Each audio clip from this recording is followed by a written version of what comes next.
दोस्तों नमस्ते, प्रणाम। आइए आप लोग के बीच में बहुत सुंदर प्यारा एक कोटेदार पर गीत गाने जा रही हूँ। पिया ना जाबे अंगूठा लगावे, कोटे दरवा अंगूरी दबावे।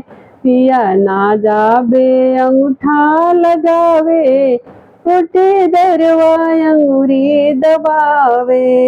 अंगूरी दबावे हो, अंगूरी दबावे। पिया ना जाबे अंगूठा लगावे, कोटे दरवा अंगूरी दबावे। 5 किलो राशन पे 4 किलो देला, 5 किलो राशन पे 4 किलो देला। पिया ना जाबे अंगूठा लगावे, कोटे दरवा अंगूरी दबावे।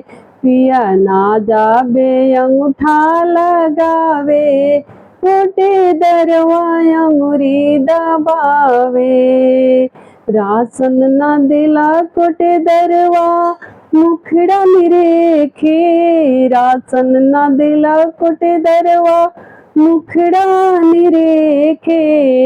पिया ना जाबे अंगूठा लगावे, कोटे दरवा अंगूरी दबावे। पिया ना जाबे अंगूठा लगावे, कोटे दरवा अंगूरी दबावे। राशन न दिला कोटे दरवा कोठरिया में बुलावे, राशन न दिला कोटे दरवा कोठरिया में बुलावेला। अगल बगल झांक ताक लगावे, कोटे दर कोठरिया में बुलावे।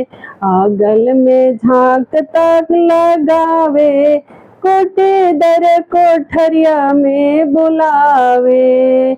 पिया ना जाबे अंगूठा लगावे, कोटे दरवा अंगूरी दबावे। पिया ना जाबे अंगूठा लगावे, कोटे दरवा अंगूरी दबावे।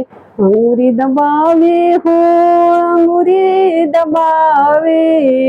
अंगूरी दबावे हो, अंगूरी दबावे।